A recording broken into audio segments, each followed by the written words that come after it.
Хуулинд ямар ч хүчирхийллийн хохирчийг хамгаалах зохицуулалт битгий хэл хүчирхийл гэдэг үг байхгүй. Төр аюулгүй байдлыг хамгаалахын тулд биднээс татвар авч байгаа. Хүчирхийл гэдэг асуудал Монголын нийгэмд бодиттой шийдэл хүлээгээд байж байна бодлогын шийдэл. Системийг бий болгоно гэдэг бол нэг амьсгаагаар хийгддэггүй юм билээ. Тэгэхээр эмэгтэй хүн болж төрснийхөө төлөө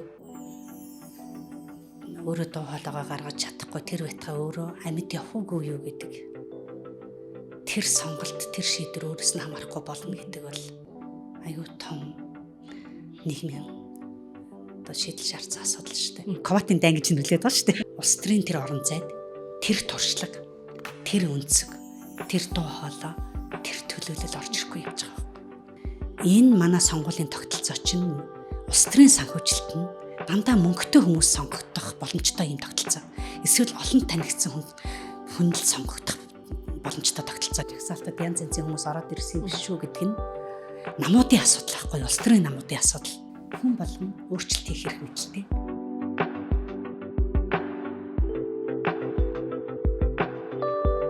Нийгмийн өөрчлөлт, эмэгтэйчүүдийн хөдөлгөөний талаар ярилцах урагшлах хөдөлгөөн подкастын энэ удаагийн дугаар эхэлж байна. За энэ удаагийн зочноор болохоор инх жаргал ихч оролцож байна. За хүний эрхийн активист, гендрийн шинжээч, за Монфеминет үндсэн шүлжээний ерхий зохицуулагч, за мөн тэгээд хүчирхийллийн эсрэг төвийн удирдах зөвлөлийн гишүүн байгаа. За таны хувьд болохоор одоо хүний эрхийн салбарт, иргэний нийгмийн салбарт 30 гаруй жил ажилласан. За тэгээ энэ олон жил юм тууштай ажиллагаад танд юу нөлөөлвөө? Эндээс яриагаа эхлүүл яаж байна? Харин нэг мэдгээд 30 гаруй жил болчихсон байна. Нөгөө байнгын минь хаяг гэдэг шиг. Тэгээд мэдээч нөгөө нэг ээжийн минь бас нөгөө нэг ажил бас нөлөөсөн байх гэж боддгийн. Манай ээж чинь нэг 2 сум нийлсэн том нэгдлийн ерхий цаа техникч. Тэгээ хажуугаар нь үйлдвэрчний зөвлөлийн дарга байсан сумынхаа. Тэгэл миний одоо ингээд ой танд бол юу орж ирдэг гэхээр эмэгтэйчүүд өргөдөл бичүүлэх гээд ээж дээр ирдэг. Гэрлэл цоцлоолох ч гэдэг юм уу, хүүхдийн тэтгэмж гээл амьдрал сумдж адилхан амьдрал өрнөж байгаа шүү дээ, тий. Тэгээд тэр бас нэлээд нөлөөлсөн байж магадгүй гэж боддгийг. Тэгээд манай аав чи ерөөс огт арих амсдаггүй. Хүн байсан.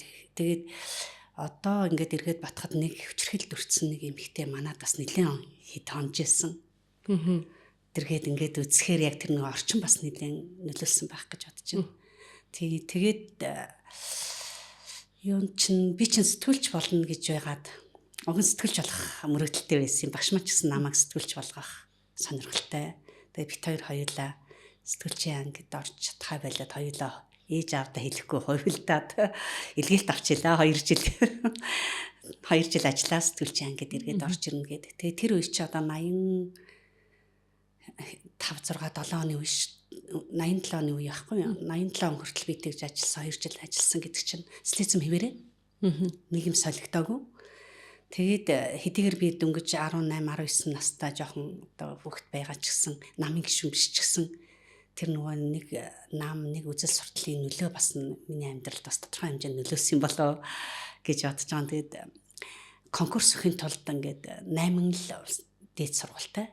Тэгээд конкурс өхийн тулд ажиллаж байгаа улсуудад заавал намынх нь хорооны зөвшөөрөл байх шаардлагатай юм билээ. Тэгээд намын ээж ингээд нөгөө нэг хаварч яг төлийн үе мал төлөвлөх гээд хөдөө ингээд нэлээд олон хоногор явчихсан. Намын хороонд хуралддаггүй. Би ч хүүхэд юм 20 насны л байсан. Тэгээд намын хороо арай гэж хуралдаал зөвшөөрөл өгөөл аймаг руу ороод конкурс өгөх гэсэн чинь нэг хуваарт нэг 5 хүн өрсөлддөг лимиттэй. Тэгсэн чинь сэтгүүлчийн ангийн квотанд дуусчихсан.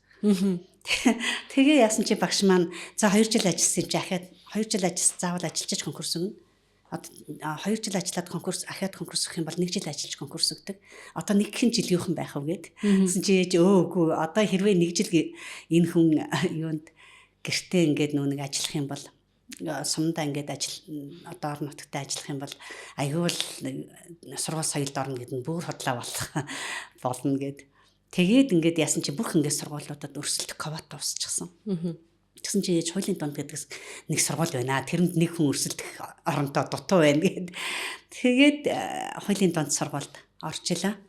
Тийм өрсөлдөөд Тэгээ хуульч болсон маань бас яг энэ иргэний нийгэмтэй хувь заяага холбоход бол бас их томоохон түлхэц болсон. Тэгээ тэр үедээ бол мэдээж суманд байгаа цаг үеч тийм байсан. Суманд байгаа охины хувьд бол суманд ганцхан цагдаа л байна шүү дээ. Шүүгч байхгүй, прокурор байхгүй, хэлтсийн төлөөлөгч гэж байсан.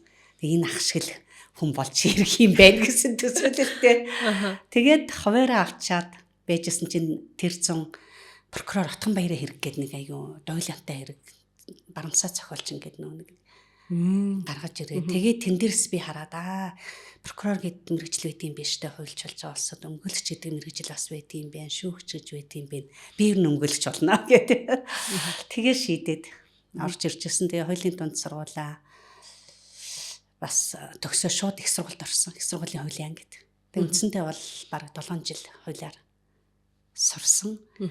Тэгээд хуулийн сургуулаа төгсчөөд их сургуулаа төгсчөөд тэр үед чинь өмгөөлөгчдийг 45 хоног бэлддэг байсан.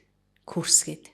Тэгээд 45 хоногийн курст бэлдээ. Тэр 45 хоногийн курс болсон хүмүүсээс шалгалт аваад тэгээд тэндээс нэг өмгөөлөгчийн ирэх авах болцлоо биелүүлсэн улсууд өмгөөлөгч болдог. Тэгээд би яг тэр юмд өмгөөлөгч болчиход удаагүй байсан. Тэгээ вежитал сосормаа манай дөгчрхэл эсрэг үндсэн төвийн миний өмнөх захирал манай дүүтэй нэг ангид байсан юм тэгээд нэг ер нь бол хуульч хайгаад л байсан юм билээ л дээ. Тэгээд яг танаа ихч чинь хуульч илүү нэг ирээд уулзаатгаач хэлээч гээд тэгээд би нэг очиж уулзж ирсэн. Тэгээд хүүхд гаргаад яг охиноо гэртээ харж явах уу яахгүй 2 нас хүртэл нь. Тэгээд яасан чи бид нарт одоо хуульч хэрэгтэй байна. Бид нар гэрвлийн хүчирхэлтэй тэмцэх нь хуулийг бас ингээд нэг батлуулах сонирхолтой байгаа гэдэг. Ер нь иргэний нийгэмд анх үл тавьсан түүх бол энэ.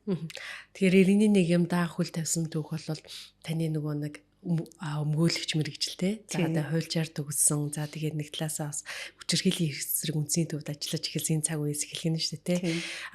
Ер нь хүчирхийллийн эсрэг үндсийн төвд та нэлээд олон жил ажилласан. Энэ цаг хугацаанд одоо хамгийн чухал хийсэн ажлууд бас юу байваа? Миний бодлоор бол гэр бүлийн хүчирхийллийн тухай хуулийг батлуулахад нэлээд нөлөөтэй ажиллаж исэн гэж сонсч исэн. Та энэ талаар бас бидэнтэй яриач. Тий, хүчирхийллийн эсрэг үндсний төвд анх хуулийн зөвлөхөөр ажилд орсон. Тэр үед чинь бол хуулинд ямар ч хүчирхийллийн хохирчийг хамгаалах зохицуулалт битгий хэл хүчирхийл гэдэг үг байхгүй. Тийм цаг үе байлаа шүү дээ. Тэгээд яг үйлчлүүлэгчээ дагуулад л шүүх, прокурор, цагдаа явах болгонд бол хан мөрөгдөв. Тэгэл ер нь бол тэр үед нэг зодуулдаг эмэгтэй гэдэг нэг зодуулсан эмэгтэй гэдэг тийм нэр томьёо үг хэллэг айгу хүчтэй байсан. Тэгээд Монголд тийм хүчирхийл гэдэг ийм асуудал байхгүй байхад та хэд ийм муухай үгийг Монголын үгийн санд оруулж ирлээ гэд. Гэтэл бодит амьдрал дээр нөгөө хүчирхийлэл нь байгаад өдөрт 10-аад хүмүүс би одоо хүчирхийлэл дарамтанд хүртчихлөө яах вэ гэд ингээд зөвлөгөө авах гэж хүчирхийллийн эсрэг үндсний төв дээр ирж байгаа. Гэтэл яах вэ гэхээр нүдэн анчаад ийм асуудал байхгүй гэд байдагтай ялгаагүй тийм нэг нөхцөл байдал байсан байхгүй юу. Тэгээд ер нь бол эхлээд бид хэд бол яасан гэхээр цорын ганц үйлчлэгээ үзүүлдэг байгууллага хүчирхийллийн эсрэг үндэсний төв цорын ганц итгэж найдах газар нь тэр. Тэгээд бид нэр эхлээд ер нь энэ хуульчдыг сургаад л байх юм бол одоо цагдаагийн ажилтнуудыг сургаад л байх юм бол энэ асуудал багасах юм шиг ажиллаж ирсэн. Бодож ажиллаж ирсэн тийм үе байгаа. Гэхдээ нөгөө цагдаагийн ажилтнууд нь нэг талаасаа бол тэр одон жилийн үзэл хандлага чинь тийм амархан өөрчлөгдөхгүй шүү дээ. Тогтсон хандлага. Дээрэс нь ингээд байнга солигдно. Тэгээд бид нэг баахан судалгаа хийсэн юм асуудал нь ягаад гэвэл нөгөө хүчирхийлэл Монголд байхгүй гэд тийм эсрэг үзэлтэй маш их тулж ирсэн. Үгүйсгэлтэй их тулна. Тэгээд ягаад байхгүй юм бэ гэхээр бид нар хаанаас ирсэн юм бэ гэдгээ бодох ингээд нөгөө нэг цайлшгүй шаардлагатай. Бид нар ямар нийгмээс дөнгөж 97 он гэдэг чинь нийгэм солигдоод 7 жил болж исэн. Гэтэл тэр 90 оноос өмнө ямар нийгэм байсан бэ гэхээр яг хараат бус хөндлөнгийн тийм төрийн бас байгууллага байхгүй, нэг намын үзэл сурталтай, нэг намын дуу хоолой үзэл сурталыг олон нийтэд түгээхэд чиглэгдсэн одоо эмэгтэйчүүдийн холбоо, залуучдын холбоо, ахмадын холбоо гэд хүн амын бүлгээр байгуулагдсан төрийн бас байгууллагууд. Гэхдээ тэр байгууллагууд бол мэдээж тухайн цаг үедээ бол бас зөндөө чухал үүрэг гүйцэтгсэн тэр үүргийг бол үгүйсэхгүй. Гэхдээ яг хүчирхийллийн асуудал ил болж ирэхгүй. Ирээгүй. Тэгээд тэр ил болж ирээгүй байгаа нь юутай холбоотой гэхээр ахаал үзэл сурталтай холбоотой. Яагаад гэвэл хэрвээ нөгөө өв тэгш социалист хүмүүжлэлтэй иргэн бий болгох социализм коммунизмын материал техникийн баазыг байгуулахын тулд тэр нөгөө үзэл сурталт яах вэ гэхээр гэр бүлд нь ямар нэгэн асуудал гарах юм бол тэр хүн хизээч гавьяашааг нь лавахгүй. Хизээч албан тушаал дэшээ ахихгүй. Тэгээд дээрэс нь гэр бүлд нь ямар нэгэн асуудал байх юм бол эхлээд хамт олноор хэлцэн, дараа нь залуучуудын эвлэл, тэгээд намаар хэлцдэг. Одоо хинч биш болгох л тэр үе шатууд явж гин гэсэн үг шүү дээ. Тийм учраас энэ гэр бүлд болж байгаа энэ ялангуяа хүчирхийллийн асуудал бол бүр далдын талд нууц байсан. Тэгээд тэрийгэ дагаад яг энэ гэр бүлийн хүчирхийллийн хохирогчийг яаж хамгаалах тухай ямар ч заалт хуулинд байхгүй. Яг гэр бүлийн хүчирхийлэлд өртсөн хүмүүст үйлчлэх ямар ч үйлчлэгээ бий болж хөгжөөгүй. Тийм тогтолцоо байхгүй цаг үедээ тулж байгаа. Хамтаал тулж ийн гэсэн үг л дээ. За тэгээд ерөөсөө тэгээд дээрэс нь ирж байгаа хүндээ л үйлчлээд байх юм бол ер нь баг болно гэсэн бодолтой. Тэгээд 16 аймаг салбараа байгууллаа. Тэгжээтэл бидний одоо хандлагыг өөрчлөхөд хүргэсэн нэг юм тохиолдол болсон л доо. Тэгээд бид нэр одоо жишээ нь хөдөө бол ямар ч тийм үйлчлэгээ байхгүй. Хотод байгаа ганц цорын ганц үйлчлэгээ нь хүчирхийллийн эсрэг үндэсний төв. Тэгээд хөдөөнөөс манай үйлчлэгээ авах гээд дээд боловсралтай эмэгтэй нааша хот руу бараг цухтаж ирсэн. Тэгээд бид нэр хамгаалах гэж зөндөө одоо хич чадлаараа хийчихсэн. Зүгээр л одоо ингээд нөгөө нэг эмнэлэгт ингээд хэвдэх эрх мэдэл байхгүй. Тэгээд одоо чи манай өмнөх одоо захирал сусам гэхэд чин цагдаагийн улсуудтай очижээж уушин цорчихсан байсан. Байнгад байнга өвлийн хөдөнд хөгдөж гарч байгаа шүү дээ. Тэгээд тэрнээсээ болоод татгаа нь хүндрээд. Тэгээд эмнэлэг твтгэлэхийн тулд цагдаагийн хэд хэдэн ажилтнтай очижээж эмнэлэг твтүүлж байх жишээний. Тэгээд нөгөө үйлчлүүлэгч маань ингээд хуулиар явжсанаа гинт байхгүй болчихсон. Сураг чимээгүй. Тэгээд одоогийнхтай адилхан гар утас байсан биш. Тэгээд нэлээд хэдэн сарын дараа амнаас алдсан гэдэг ийм нэг мэдээ ирсэн. Тэгэхээр бүр ингээд нөгөө нэг хөдөө мал дээр ингээд аваад явчихсан, гарчихсан. Тэгээд тэр хоорондоо бол нөгөө тарчлаач амнаас энэ хүн өссөн. Тэгээд яг тэр чадлаараа ингээд нөгөө нэг хамгаалах гэж оролдоод одоогийн байгаа хуулийнхаа тогтолцоонд тий одоо хүнд гэмтэл учруулах, хөнгөн гэмтэл учруулах, тарчлах л гэсэн эрүүгийн хуулийн зүйл заалт байгаа шүү дээ. Тэр зүйл заалтынх нь хүрээнд хамгаалах гэж оролдоод чадаагүй. Тэгээд бид нар ер нь тэр бүр Баян Улгийн аймаг увс тий ховд гэдэг бүр баруун хязгаарын аймагт ч гэсэн яг хүчирхийллийн эсрэг үндэсний төв дээр авч байгаа энэ сэтгэл зүйн үйлчилгээ, хуулийн үйлчилгээ, нийгмийн халамж хамгааллын үйлчилгээг авдаг энэ тогтолцоог бүр алс хязгаар нутагтчихсан яаж адилхан хүрэгдэг болох вэ? Дээрэс нь эн чинь зөвхөн нэг төрийн бас байгууллагын ажил биш, төрийн өөрийнх нь үүрэг байх хэрэгтэй. Яагаад гэвэл төр аюулгүй байдлыг хамгаалахын тулд биднээс татвар авч байгаа. Тэгээ аюулгүй байдлыг хамгаалах нь бол төрийн номер 1 үндсэн үүрэг байх хэрэгтэй. Тийм учраас юусаа хүчирхийллийн хохирогч хинч байсан ялгаагүй эрэгтэй эмэгтэй хүүхэд залуус тий хинч байсан ялгаагүй энэ хуулиар хамгаалагдах төрөөр хамгаалагдах тэр тогтолцоог бий болгохын төлөө явах хэрэгтэй байна гэдэг тэр одоо мессежийг тэр юунаас тохиолдолтоос бол авсан. Бид нар бол маш том цохилтонд орсон л доо ер нь бол тэгээд тийм амархан тэр бол хууль болж орж ирэхгүй, хуулийн тогтолцоонд орохгүй ер нь бол нэг үгээс л эхэлсэн. Хүчирхийлэл гэдэг ганц үгийг одоо ер нь гэр бүлийн 99 онд гэр бүлийн тухай хуулинд анх тусгаж чадсан. Тэгээд бүх улсын хурлын гишүүдэд би хуулийн зөвлөх байсан тухай үедээ захиа бичсэн. Ерөнхийлөгчд захиа бичсэн. Тэгээд эмэгтэйчүүдийн эдийн засгийн эрх мэдэлтэй холбоотой дээрэс нь хүчирхийллийн хохирогчийг хамгаалахтаа анхны заалтууд гэр бүлийн тухай хуулинд 99 онд батлагдсан. За тэгээд нэгэнт эхлэл зэгтэй болчихсон. Тийм учраас одоо хүүхдийн эрхийн тухай хууль тэгээд нийгмийн халамжийн тухай хуулийн тэр хэмтийн ингээд хуулиудад ганц үгээрээ эсвэл 2 3 үгээрээ орж сууж эхэлсэн. Жишээ нь одоо нийгмийн халамжийн тухай хуулинд тэгт чинь л хүчирхийлэлд өртсөн эмэгтэй халамж авах гээд очихоор л баг булган малгайтай биш тэгээд булган малгайгаа зараад ингээд энэ хүн чи өөрөө ингээд амьдралаа аваад явах боломжтой шүү дээ. Гэтэл тэр чинь ямар ч орлогогүй болгочдөг, эдийн засгийн хувьд боломж байхгүй болгочдөг тий. Тэгээ өөрөө ингээд хүчрэлээс дайжаад хүчрэлээс гарыг гэхээр эдийн засгийн тэр боломж байхгүй тэр байж байгаа тохиолдолд нийгмийн халамж хамгаалал бол зайлшгүй гараа сонгох ёстой нэг салбар байхгүй юу. Тийм учраас хүчрхэлд өртсөн иргэн нийгмийн халамж авах эрхтэй гэсэн зохицуулалт оруулаад анх удаа хамгаалах байрны үйлчилгээг олон нийтийн оролцоон суурилсан үйлчилгээний нэг төрөл юм а гэд 2008 он 5 онд илүү нийгмийн халамжийн тухай нэг оруулж ирсэн. За тэгээ 2004 онд гэр бүлийн хүчирхэлтэй тэмцэх тухай бие даасан хоёулыг батлуулахын төлөө ер нь бол аль байгуулагдсан цагаас л эхэлсэн ажил. Тэгээд тэр үед чинь бол амаргүй байсан. Ер нь бол хэцүү байсан. Яг гэвэл 3 эмэгтэй гишүүнтэй 73 эрэгтэй гишүүдтэй гэр бүлийн хүчирхэллийг ярихаар л ерөөсөө зодтолдог эмэгтэй гэж хардаг. Гэтэл ахмад настай хүмүүс хүчирхэлд маш их өртөж байна. За архины хамааралтай гэр бүлийн нэг гишүүн байж байгаа тохиолдолд эрэгтэй эмэгтэй ялгаагүй өртөж байна. Хүүхэд өртөж байна, тий? Зөвхөн эмэгтэйчүүд өртөж байгаа биш. Тэгэд нүү ийм асуудал байж байгаа. Ерөөсөө харахгүй эсвэл ихнэрээ гэж харна. Гэр бүлийн гишүүдэд харна. Нэг ийм нөхцөл байдал бол нэлээд бэрхшээлтэй тулсан. Тэгээд хуульч эмэгтэйчүүдийн холбоо манайх хүчирхэллийн эсрэг үндэсний төв 2 хуульч эмэгтэйчүүдийн холбоо хуулийн төсөл дээр нь хүчирхэллийн эсрэг үндэсний төв бол нөлөөллийн асар одоо чухал үүрэг дээр нь хууль чухал юм аа. Хүчирхэл гэдэг нэгдүгээр хүчирхэл гэдэг асуудал Монголын нийгэмд бодиттой шийдэл хүлээгээд байж байна бодлогын шийдэл. Хоёр дахь юм бол энэ хүчирхэл гэдэг асуудлаас чинь болоод маш олон хүмүүс хүйс саргалцахгүй, нас саргалцахгүй зовж шаналж байна.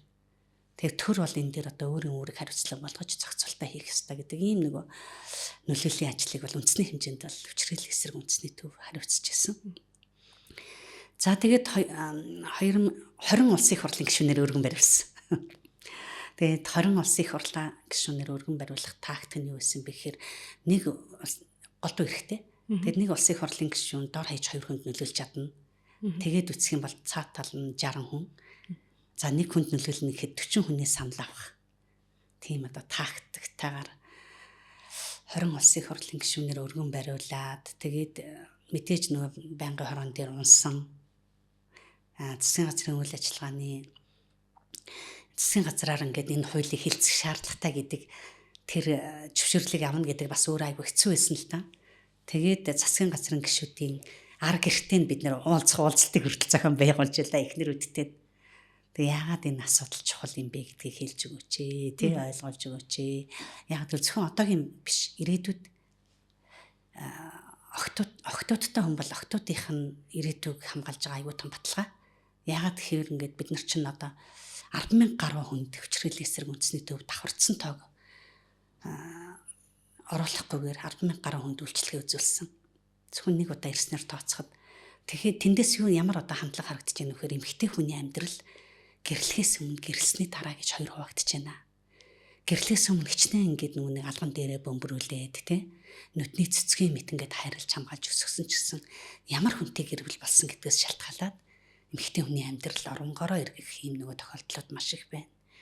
Тийм учраас охин дүүгээ охин хүүхдээ хамгаалах баталгаа бол зайлшгүй хэрэгтэй юм бэ гэдгийг ойлгуулж өгөөч гэдэг. Тэгээд засгийн газрын хуралдаанаар дэмжигдээд улсын хурлд ороод 2004 онд гэр бүлийн хүчирхэлтэй тэмцэх анхны бие даасан хууль батлагдсан. Гэхдээ бол мэдээж ер нь бол ингээд бодлогод өөрчлөлтийн тэр үед байтгаа огт байхгүй тогтолцоог бий болгож системийг бий болгоно гэдэг бол нэг амьсгаагаар хийгддэг юм билээ. Бид нар бол нэг амьсгаагаар хийж чадна гэсэн аюу өөдрөг тийм нөгөө эрмэн зоригтой байсан. Тэгээ яагаад нэг амьсгаагаар хийгдэж чаддгүй юм бэ гэхээр тэр чи 2002 онд хамгийн гол хохирчийг хамгаалах хамгийн гол процесс чинь эрүүгийн хэрэг хянан шийдвэрлэх тухай хууль, иргэний хэрэг шүүхэд хянан шийдвэрлэх тухай процессын хуулиудаар хамгаалагдах хэрэгтэй байхгүй юу? Гэтэл тэр том хуулиудад 2004 оноос 2 жилийн өмнө өөрчлөлт орчихсон байсан. Ер нь тэр том хуулиуд чинь бараг 20 жилд нэг удаа өөрчлөгддөг. Үндсээрээ бүхэлдээ. Тийм учраас тэр процессын хохирчийг хамгаалах процедурын зохицуултуудаа хэрвээ татаж авах юм бол энэ хуулийг чинь батлна гэсэн хандлага нэлээд байсан. Тэгээд за яг ямар ч гэсэн ихний алхмаа хийх нь чухал. ямар ч гэсэн эрх зүйн тогтолцоо бий болгох, суурь бий болгох нь чухал гээд тэгээ 2004 онд гэр бүлийн хүчирхийлэлтэй тэмцэх анхны бие даасан хуулийг батлуулж чадсан.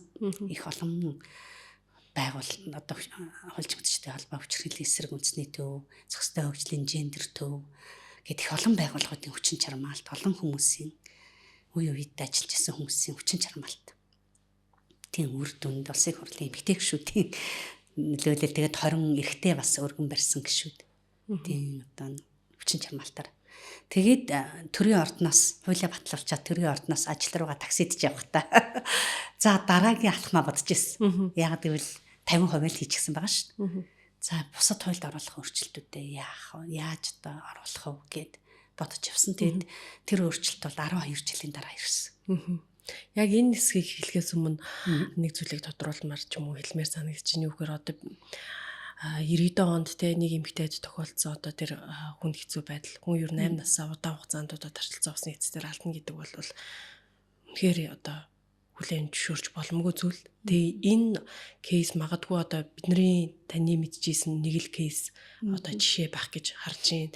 Магадгүй маш олон эмэгтэйчүүд тухайн үед ингээд нас орж байгааг бас тэр болгон баримтаараас нотлоод үлдээгүй, тэмдэглэгдээгүй зүйлүүд олон лагаа болов гэж бодоод байна л да. Тэгээ яг энэ тогтолцоо энийг ингээ харахаар нэг хүний түүх эргээд тогтолцооны асуудал юм байна гэдг нь саяны таны ярианаас маш тодорхой ингээд харагдаад байна. Тэгэхээр энэ тогтолцоог өөрчлөхөд энэ хуулийн өөрчлөлт шинжилгээг хийхэд эмэгтэйчүүдийн хөдөлгөөн гэж нэрлэдэг байгаа. Нөгөө эмэгтэйчүүдийн хөдөлгөөн маань бас энэ нийгмийн төлөөх хөдөлгөөн байгаа даа шүү дээ. Энэ өөрөө ямар утга учиртай оролцоотой зүйл юм бэ гэдгийг тайлаад өгөөч. Тэг ер нь тэгээд яг эмэгтэйчүүдийн туулсан туршлага гэж нэг их чухал юм би. Тэр л нөгөө ажлын туршлага биш байхгүй юу? Хүн амьдралдаа яг эвэг туулж байна тий.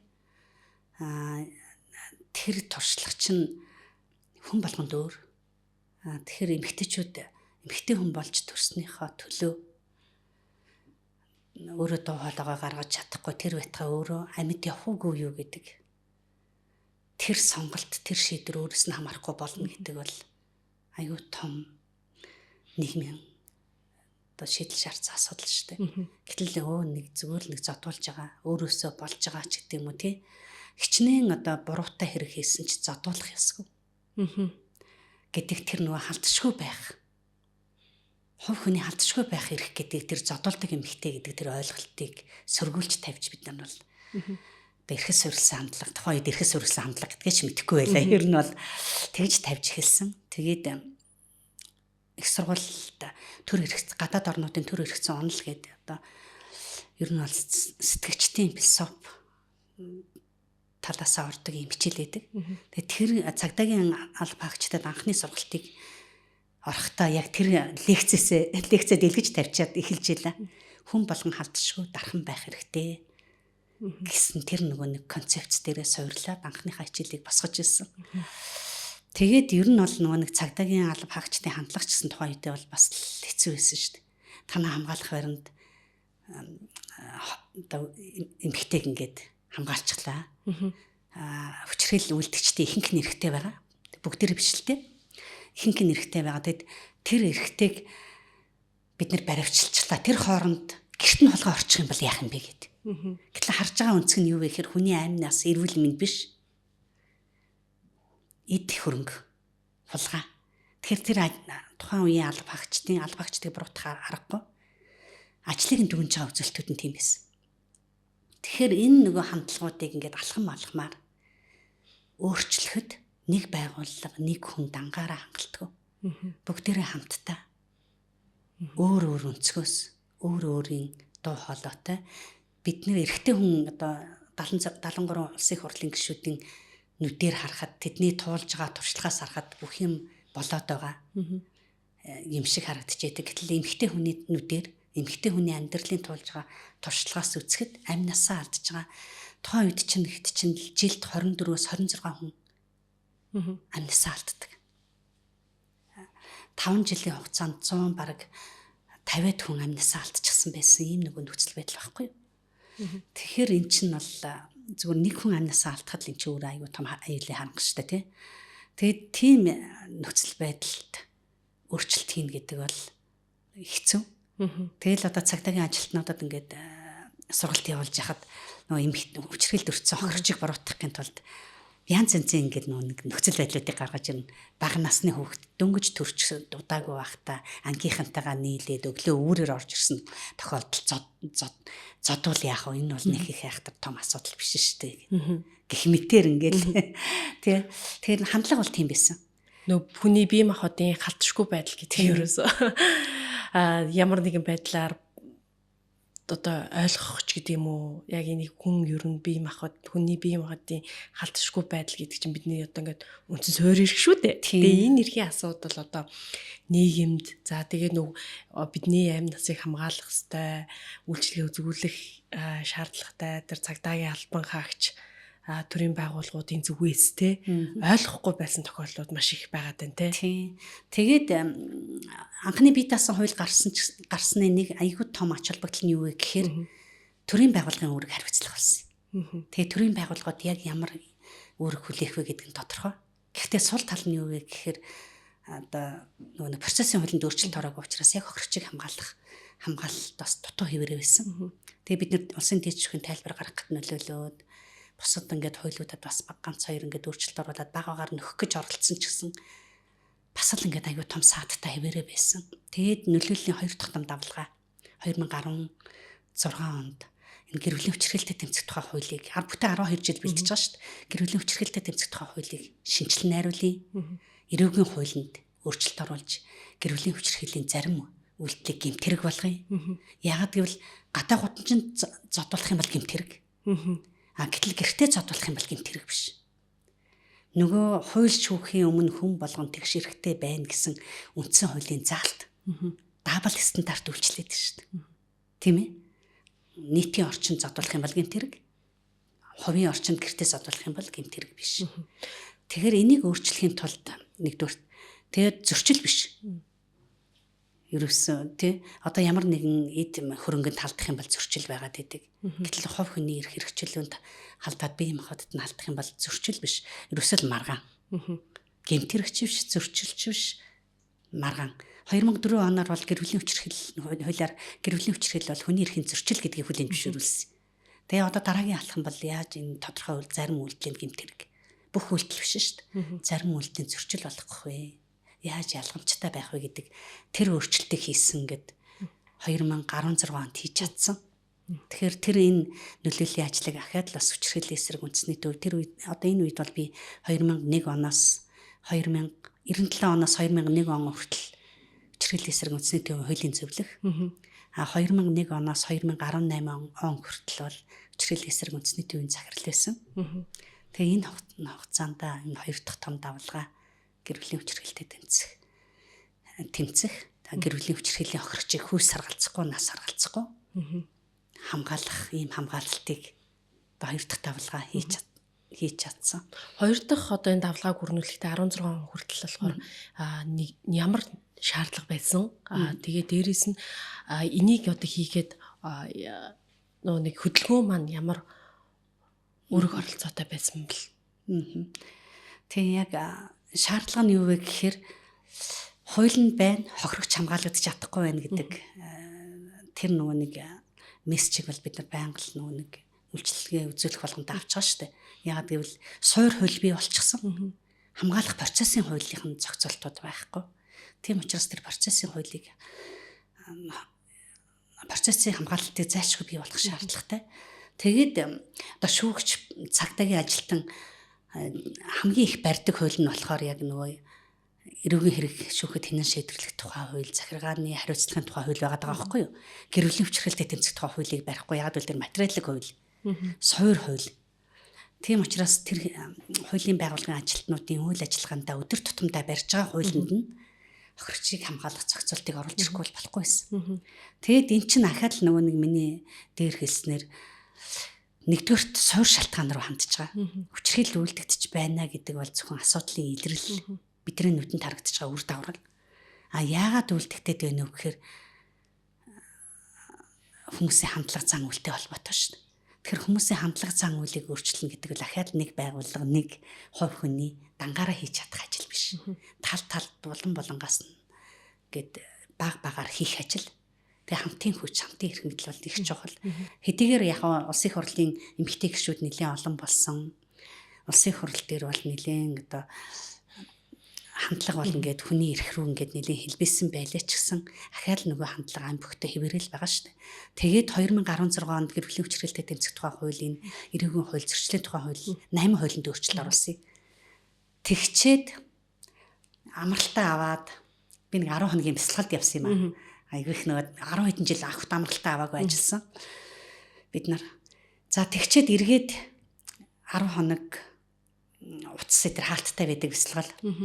Ирсэн чинь хууль маань эргүүлээд татагдчихсан байсан. Энэ нэг сонгуул болоод шинэ улсын их хурл бүрэлдээд тэгэл би манай хуулийн зөвлөх Ариун Тэрэ эгч байсан одоогийн хүчирхээлийн эсрэг үндсэн төвийн захирал. Тэг би Ариун Тэрэ эгч рүү уццсан. Тэрэ эгч нөгөө хуулиуд маань бүгд буцаагдчихлаа парламентаас. Бүх ингээд нэгдүгээр хилцүүлэг засгийн газрын хурлаар ороод нэгдүгээр хилцүүлэг хийгдээд хоёрдугаар эцсийн хилцүүлэг хийгдээд зөвхөн ерөнхийлөгч батламжлах хамгийн сүүлийн зөвхөн батламжлах бэлтгэл тим нэг бэлтгэлийн шин чанартай үе шүү дээ тий. Тэрэн дээрээ буцчихсан. Тэгсэн чинь тариагч яг ингээд амарчсан голын хөвөн дээр майхнаа зоочихсан. Яг амрах гээд ингээд нэг буудлаад байж хахад би уцтаж таарсан байгаа байхгүй юу. Тэгсэн чинь тариагч хажуудаа байгаа уурандаа хажуутай байгаа хувин гөшгөлсөн гэж байгаа. Тэгээ би уйлсан. Яг л бидний айгүй олон жилийн ингээд үе шаттай үндсэндээ 20 хэдэн жилийн тэмцлэн эн чин тэмцлэр л бий болж байгаа. За яг хүчирхээлийн охирчийг хамгаалъя гэдэг ингээд сайн дураараа төр засаа хизээч хийхгүй. Ийм ажил байхгүй юу. Тэгээ тэр ажил маань ингээд байхгүй болчихсон.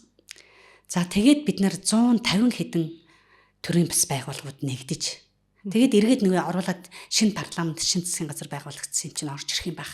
Оруулж ирэх юм байх гэж нэлээд харсан. Оруулж ирэхгүй. Бас туйлууд нь орж ирээд байдаг. Буцаагдсан хуйлууд. Тэгээд бид нар эмэгтэйчүүдийн нүүдэр чуулганаа бол төрийн хариуцлага гэдэг сэдвээр хийгээд тэгээд гарын үсэг цуглуулсан.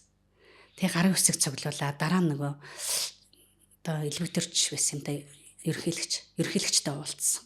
Гарын үсгээ танилцуулаад тэгээд эмэгтэйчүүдийн нүүдэр чуулганы байр суурийг танилцуулаад 450 эмэгтэй орсон. Чуулган хийсэн. Тэгээ ерөнхийлөгч хууль санаачлах эрхийнхаа хүрээнд өргөн барьсан. Яагаад өргөн барих ингээд цаг алдахгүй өргөн барих шаардлагатай байсан бэ гэхээр одоо ч эрүүгийн хууль, эрүүгийн хэрэг шүүхэд тэнэн шийдвэрлэх хууль, зөрчлийн хууль, зөрчлийн хэрэг шүүхэд тэнэн шийдвэрлэх хууль, шүүхэн шийдвэр гүйцэтгэх хууль гэдэг тийм амархан өөрчлөлт ордгоо 10 20 жил болж иж өөрчлөлт ордог. Энэ алтан моментыг алдахгүй байх хэрэгтэй. Тэгээд төрийн бас байгууллагууд руугаа хандсан. Тэгээд 150 гаруй төрийн бас байгууллага нэгдээд бүгдээрээ хэвлэлийн багварлал хийсэн, шаардлага гаргасан. Тэгээд тэр шаардлагын өртөө хоолой гарын үсгийн хүчээр ерхийлэгч өргөн барьж тэгэж анх дараа нь энэ хууль эргэж парламентын газарт орж ирж эргэж батлагдсан түүхтэй 16 онд. Тий 16 онд.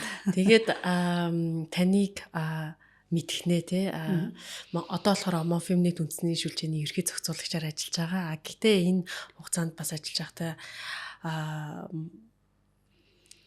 сонгуулийн тухай хууль дээр бас өөрчлөлт оруулсан тий. Сонгуулийн тухай хууль дээр нөө 40% квотыг хүйсийн квотыг батлуулахад хувь нэмрээ оруулж ажилласан.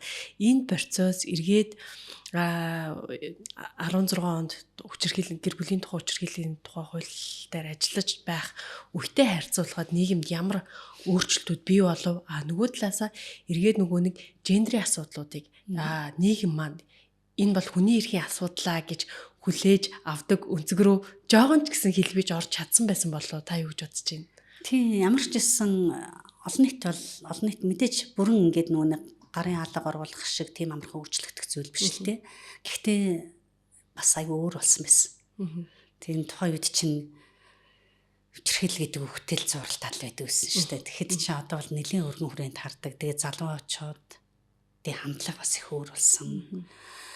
Ийм нөгөө цаг үе байлаа шүү дээ. Тэгээ бид нар бас энэ ер нь бол энэ улс төрийн намын тухай хууль, сонгуулийн тухай хуулинд орсон өөрчлөлт их олон байгууллага, олон хүмүүсийн, олон салбарын хамтын одоо нөгөө оролцоотой удаан хугацааны хүчин чармаалтын үр дүн болж гарч ирсэн гэж үзэж байгаа. 2021 оноос эхэлсэн. Тэгээ 2023 онд тэгээд энэ дээр чинь хэвлэл мэдээллийн байгууллага мэдрэмжтэй мэдээллийн нэгдэл бол яг олон нийтийн хандлага, зан үйлд нөлөөлөх чиглэлээр бол маш хүчтэй ажиллаж исэн. Яг одоо төрийн байгууллагууд тэгээ улсын их хурл сонгуулийн ерөнхий ороо бол эргэцэн орчныг боловсронгуй болгоход нь бол нэлээд одоо гололж ажиллаж байлаа. Манайх болохоор эмэгтэйчүүдийн улс төр бол бидний амьдралд нөлөөлдөг юм аа. Улс төрд би оролцох ёстой гэж итгэдэг. Дээрээс нь сонгогддог болон томилогддог албан тушаалд өрсөлдөе гэж боддог. Тим эмэгтэйчүүдээс бүрдсэн эмэгтэйчүүдийн манлайлалын сүлжээг бий болгоод тэгээд зохион байгуулалтанд орохтод дэмжлэг үзүүлэх ажлыг өөрчлөлтийн төлөөх эмэгтэйчүүд төрийн бас байгууллага Монбим нийт үндэсний сүлжээний хамтарсан консорциум 3 жилийн турш бол ажилласан. Тэгээ өөрчлөлтийн төлөөх эмэгтэйчүүд төрийн бас байгууллага бол яг өдөр тутмын гол ажлыг хийсэн Монбим нийт үндэсний сүлжээ илүү нэг агуулга тэр нь бол ажилласан. Тэгээд ер нь ахаал их олон байгууллага олон хүмүүсийн. Тэгээд бид нэг сургамж авсан байсан юм аа өмнө нь.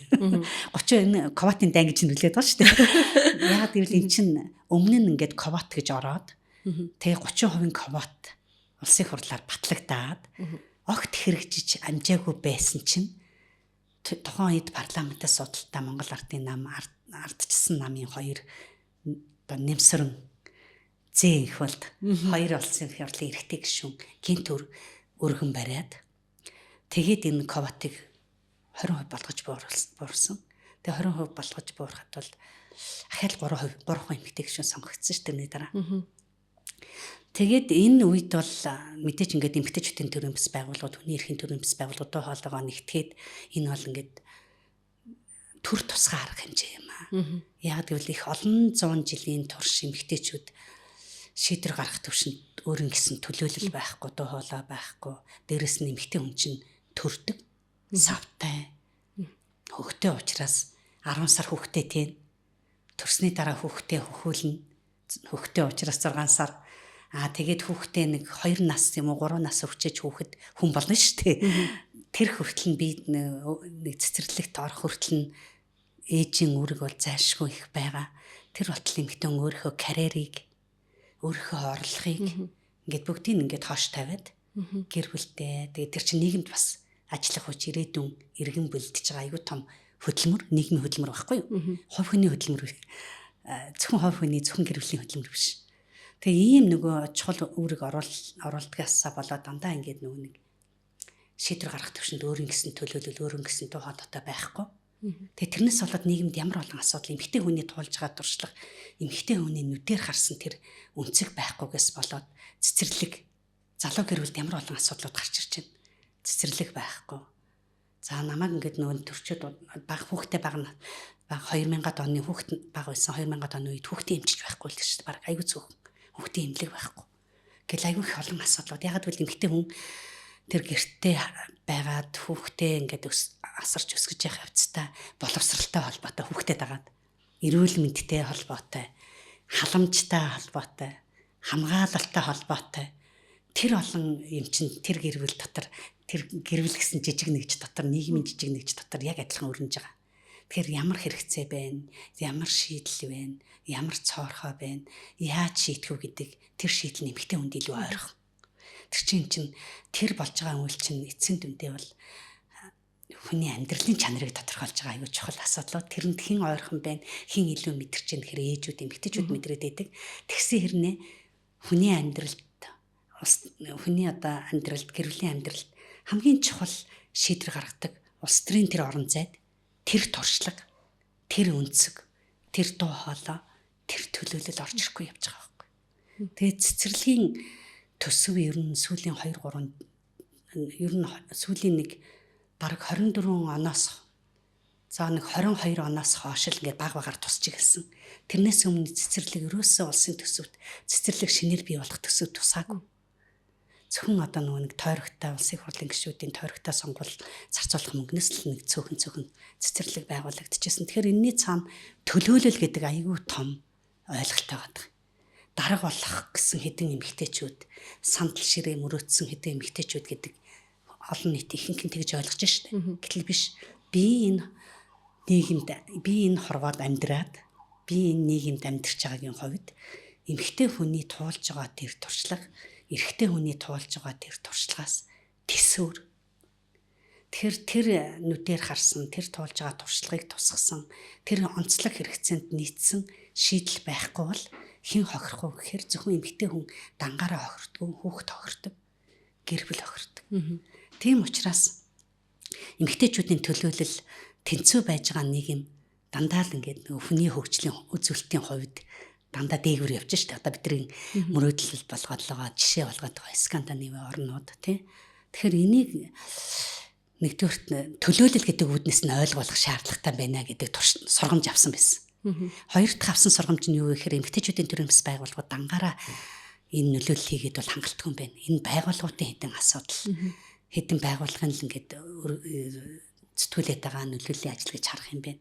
Тэгэхээр энэ эмэгтэйчүүдийн өөрсдийнх нь амьдралд нөлөөлж байгаа учраас эмэгтэйчүүдийн өөрсдийнх нь дуу хоол хэрэгтэй. Тэгэд энэ манлайллын сүлжээг хувь гишүүнчлэлтэй болгох хэрэгтэй юм байна. Тэгээд энэ хувь гишүүнчлэлтэй манлайллын сүлжээ байгуулагдаад одоо 4000 гаруй хувь гишүүнчлэлтэй 16 аймагт салбартай үндэсний хэмжээнд төгсөн ийм хүчтэй хөдөлгөөн болж өрнөж чадчихна. Эргээ харахаар яг л нөгөө нэг бид хоёрын яриа бол нэг эмэгтэй одоо түүхээс эхэлсэнтэй. Гэхдээ 4000 эмэгтэй одоо тэнд өөрийн түүх дуршлага дээр үндэслээд шийдвэр гаргахад оролцох хин төлөө тий зарим нь оролцож чадж байгаа, зарим нь одоохондоо оролцож чадахгүй байгаа. Гэхдээ оролцож шийдвэр гаргахад яг өөрсдийн дуу хоолойг хүрхийн төлөө л явж гинэ гэж ойлгохоос биш эмэгтэйчүүд ямар нэгэн сандал ширээний төлөө ч юм уу эсвэл бол тэр Усын их хурлын гишүүн гэдэг юм тайтлыг зөв нэг юм албан тушаалыг зүүхийн төлөө бол биш. Хамгийн гол нь шийдвэр гаргаж яг эмэгтэйчүүдийн нүдээр ямар асуудлыг өнөөдрийн нийгэмд шийдэх ёстой байгаа юм бэ гэдгийг хэлхийн төлөө яваад байна те. Гэхдээ эргээ харахаар нэг юм асуудал гараад байна. Үгүй тийм эмэгтэйчүүд чинь гарцаад юу хийгээд байгаа юу ч хийхгүй байна штэ. Бид нэр чадахгүй байна штэ гэдэг нэг юм шүүмжил ирээд байна. Энэ шүүмжил яагаад ирээд байгаа юм бол? Тэгээ нэгдүгürt бол яг гэхээр олон нийт бол улсын их хурл, орон нутгийн иргэдийн төлөөлөгчдийн хурл яг ямар байгууллага гэдгээ сайн мэдэхгүй байна. Энэ бол төлөөллийн байгууллага. Үндэсний хэмжээнд улсын их хурл бол тэр Монгол улсад амьдарч байгаа хүмүүсийн төлөөллийн дуу хоолой байх хэрэгтэй. Орон нутагт бол орон нутгийн иргэдийн хурл тэр орон нутагт амьдарч байгаа иргэдийн төлөөлөл. Гэтэл хүн амын 51% нь эмэгтэйчүүд.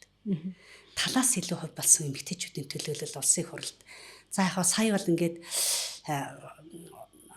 улс төрийн нам эвсэл хүний нэр дэвшүүлэхдээ хүүсээр эрэгтэй эмэгтэй гэж сөүлжилж оруулж ирэх жагсаалт.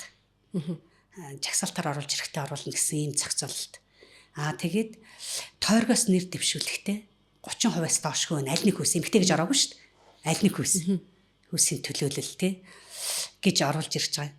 За тэгээд энэ дээр болохоор яах вэ гэхээр 13 эмэгтэй гишүүнтэй байсан бол 32 эмэгтэй гишүүнтэй болтлоо өссөн. Гэхдээ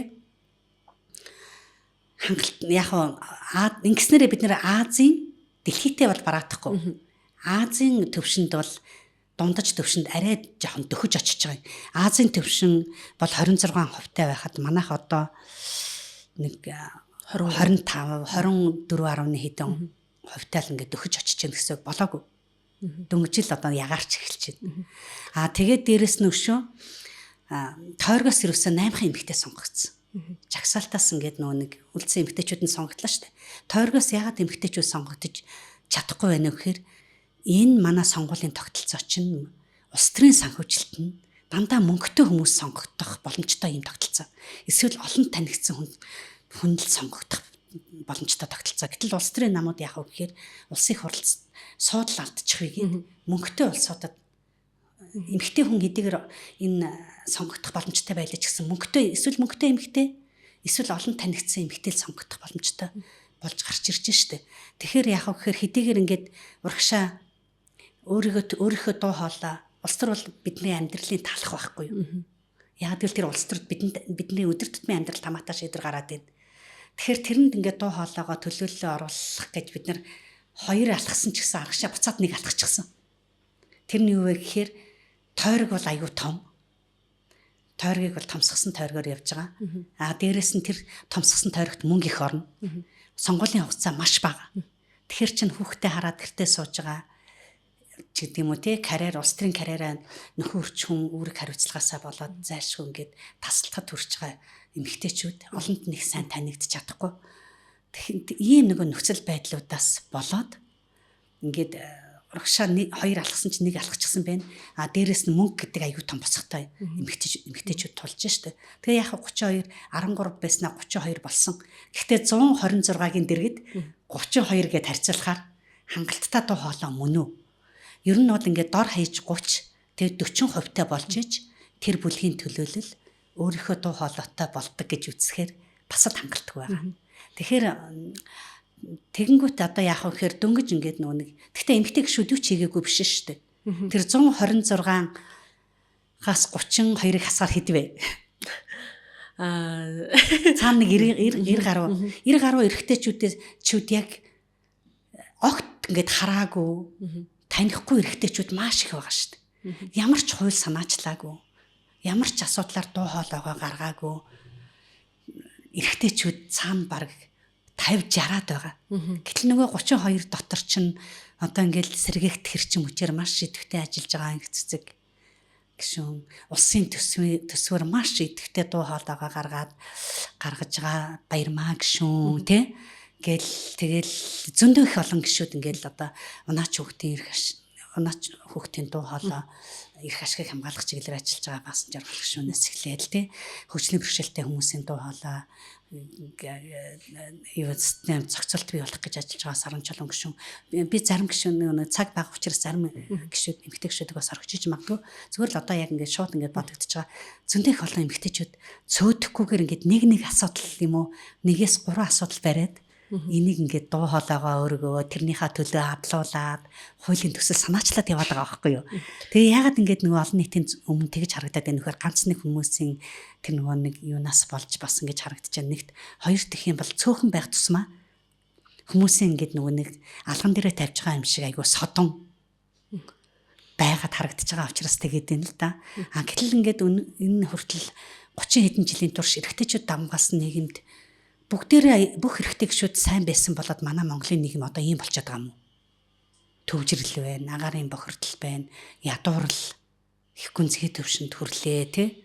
Хүүхдийн цэцэрлэг сургууль ямар байгаа вүлээ гэд аваад үцхээр тэгвэл ямар нэгэн асуудлыг үндсээр нь оронгоор нь өөрчлөхийн тулд тэр явсан тэр замаараа сурсан дуугаа дуулаад явах юм бол юу ч өөрчлөгдөхгүй.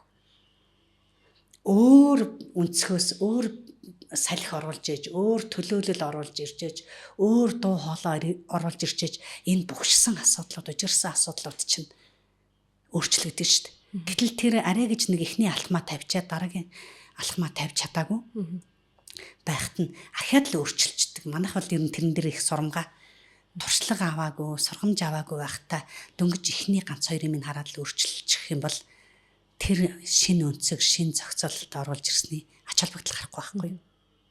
Тэг яг ингээд сусаал таны яриг сонсож байхад болохоор юу гэж бодож байна гэхээр яг цөөхөлхөнөө байх тусмаа хүний нүдэн цодон тусаад байна. За тэнгуүтээ за цөөхөн байгаа хүмүүсийг бид нэр алдаа гаргавал шүмжлэхэд амархан байна. Тэгээ дээрээс нь ажил хийвэл бас тэрийг нь ярихгүй байх магадлалаас өндөр агаад байна. Яг л гэхээр хүний алдаа ч одоо хийсэн бүтээснээс нь илүү тодорч харагддаг. Бид нар нэг хүнийг илүү за энэ алдааг илүү олж хараад нэг ярьчих дээр илүү төвлөрөөтэй байгаа ч юм шиг санагдаад байна л. Тэгэхээр бидний одоо цааш дараагийн одоо алхам юу вэ? Энэ 40% ковотыг юм өгцөн юм шиг яриад байна.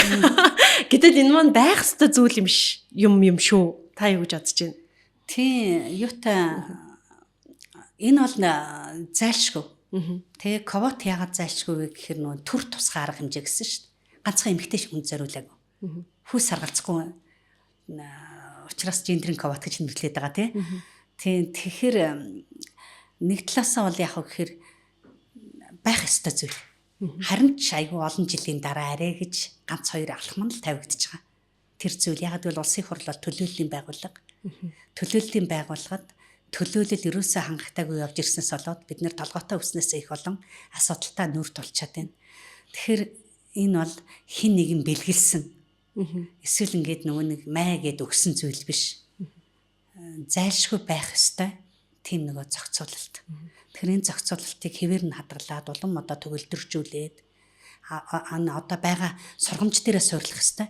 Юу вэ гэхээр одоо энэ нөгөө жагсаалтын орсон хүмүүс л ингээд янз янзын дуу хоолой гаргаад байна штэ. Энэ жагсаалтад янз янзын хүмүүс ороод ирсэн юм биш шүү гэдэг нь намуудын асуудал байхгүй, улс төрийн намуудын асуудал.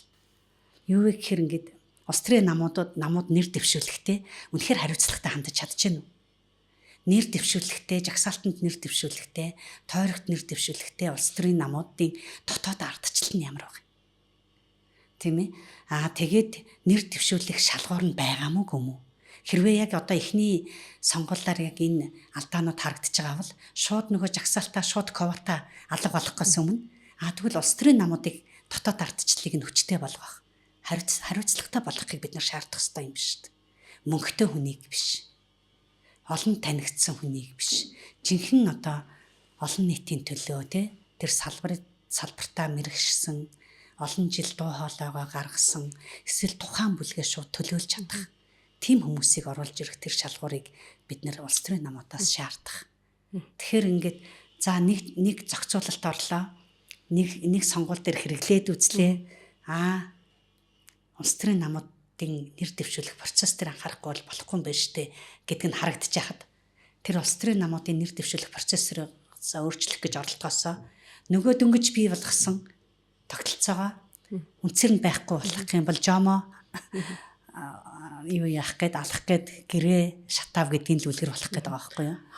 Манай нөгөө нэг подкастын маань өмнөх оролцогч юу гэж хэлчихсэн бэхээр за ер нь бол бид нэр ингээд гэр бүлийн хүчирхийллийн тухай хуулийн асуудал. За тэгээд сонгуулийн тухай хууль дээрх одоо гендерийн квотын тухай асуудал бол зөвхөн нэмэгтэйчүүдийн төлөө хийгээд байгаа юм биш ээ.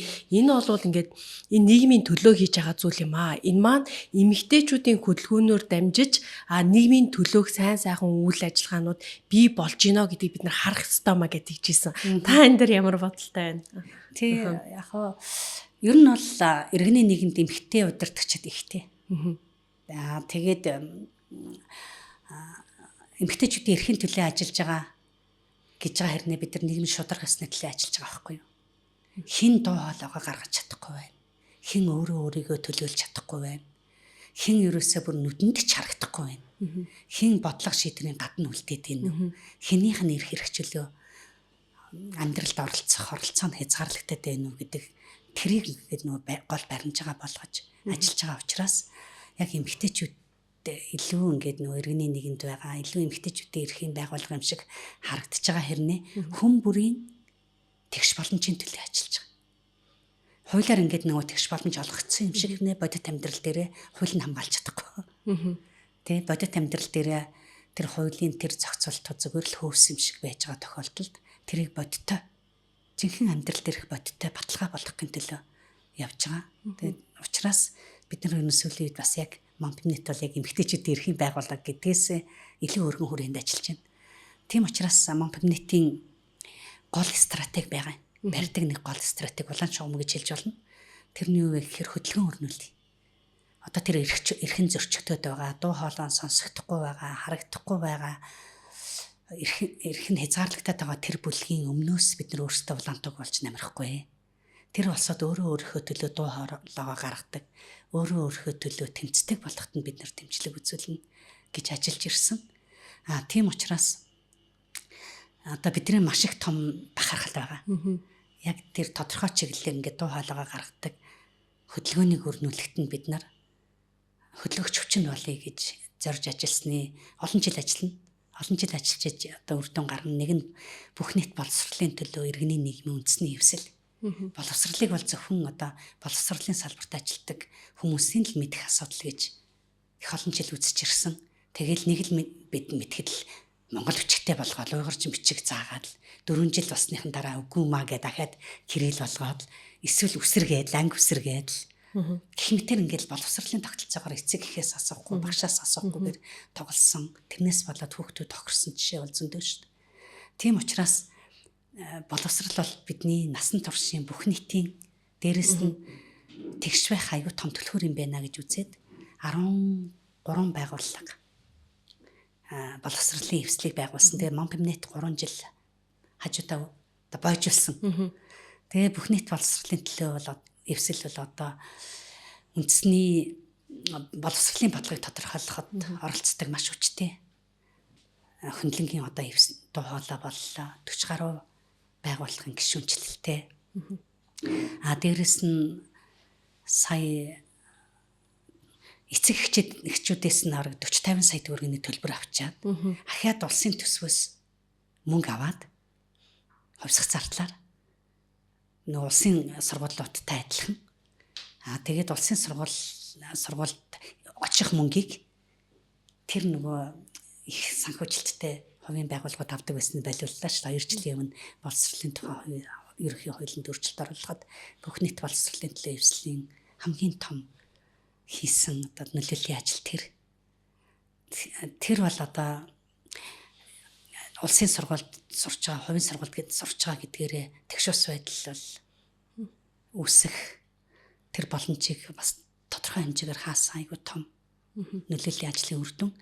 За нөгөө нэг ингээд хөдөлгөөн өрнүүлэхэд том хувь нэмэр оруулсан нэг юу нь болохоор сая эмэгтэйчүүдийн манлайлалын сүлжээ байж байна.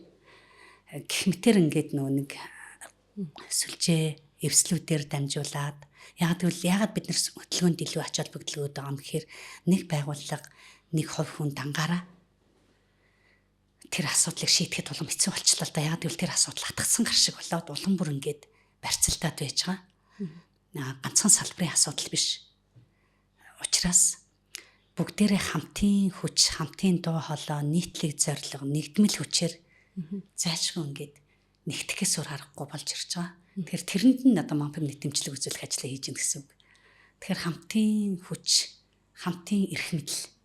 Тэгээ биднэрт албан ёсны эрх мэдэл байхгүй гэж болно. Гэхдээ биднэрт хүн болгон өөрчлөлт хийх эрх мэдэлтэй боломжтой.